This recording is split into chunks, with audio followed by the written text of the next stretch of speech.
नमस्कार मंडळी.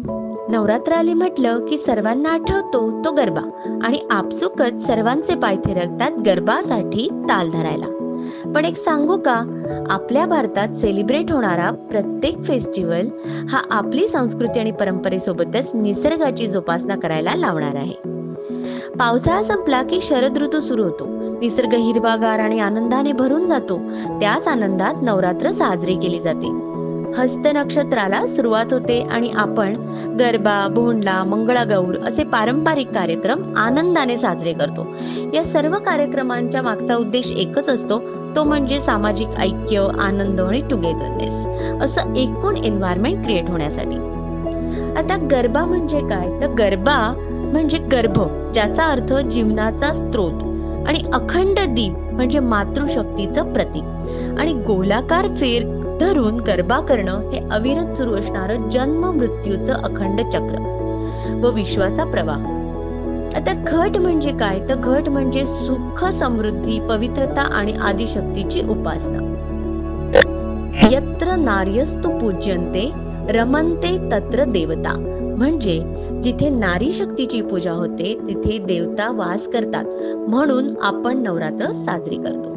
आता जसं आपण नवरात्र साजरी करतो तसंच महाराष्ट्रीयन संस्कृतीमध्ये स्त्रिया भोंडला खेळतात, मंगळागौर खेळतात, आणि ते म्हणजे काय, तर आई महालक्ष्मी सोबत कायम एक हत्ती दिसतो आणि तो हत्ती म्हणजे गजलक्ष्मी, त्याचबरोबर गजगौरी हे पार्वतीचं एक रूप मानलं जातं आणि त्यांच्या भोवती फिरणं याला शुभ मानलं जातं.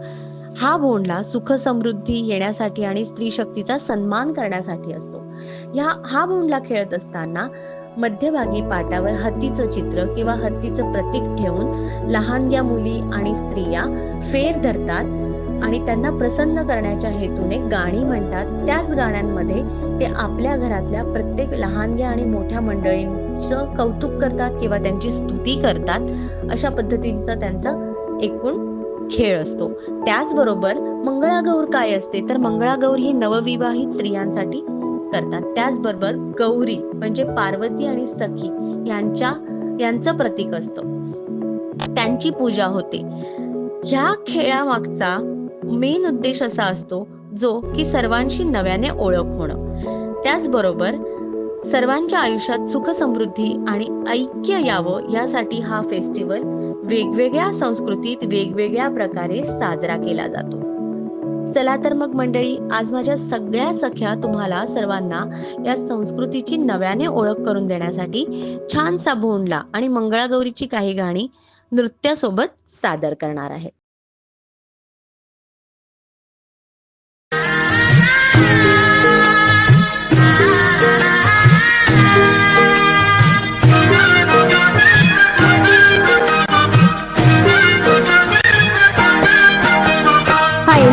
पैलमा गणेश देवा, पैलमा गणेश देवा, माझा खेळ मांडून दे करीन तुझी सेवा, माझा खेळ मांडून दे करीन तुझी सेवा, माझा खेळ मांडिला वेशीच्या दारी, माझा खेळ मांडिला वेशीच्या दारी, पारव घुमत बुरजावरी, पारव घुमत बुरजावरी,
बाई दोन खोटं बोलू, दोन खोटं बोलू बाई, तीन खोटं बोलू. बारा चौकी वाडा, दारात गाडी घोडा, घोड्याला खायला पुरण पोळी, बाई रुपेरी तोडा. आडबाई आडोनी आडाच पाणी काढोनी, कळशी करते सोन्याची सून थोरा मोठ्याची. असं सासर नको ग बाई, नाव नुसतं मोठं, नाव नुसतं मोठं, ज्याचं लक्षण भारी खोट. पैलमा गणेश देवा, माझा खेळ मांडला करीन तुझी सेवा, करीन तुझी सेवा मला हवा करतार, चंद्रपोळी चौकडीत माझा संसार. तीन दगडांची चूल फुंकले निखारे, मुठभर जोंधळात सुख माझे सारे. नांदा सौख्य भरे, नांदा सौख्य भरे, नांदा सौख्य भरे, नांदा सौख्य भरे.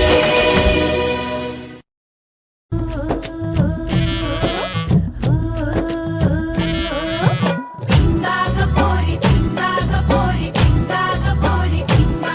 तुझ्या पिंग्यानं मला बोलवली रात, जागवली पोरी पिंगा.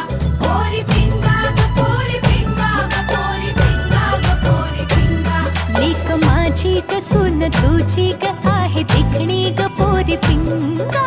पिंगा ग पोरी, पिंगा ग पोरी, पिंगा ग पोरी, पिंगा.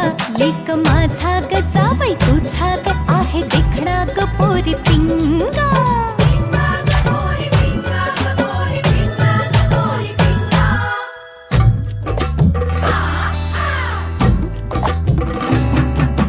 नाच ग उमा, कशी मी नाचू, नाच ग उमा.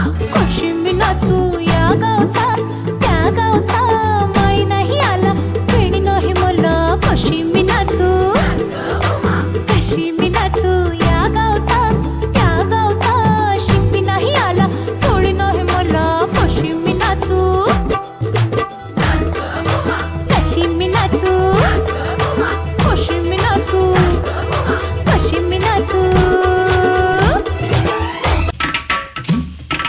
फुबाई फुगाडी चमचम करतीय भुगडी, फुबाई फुगाडी चमचम करतीय भुगडी.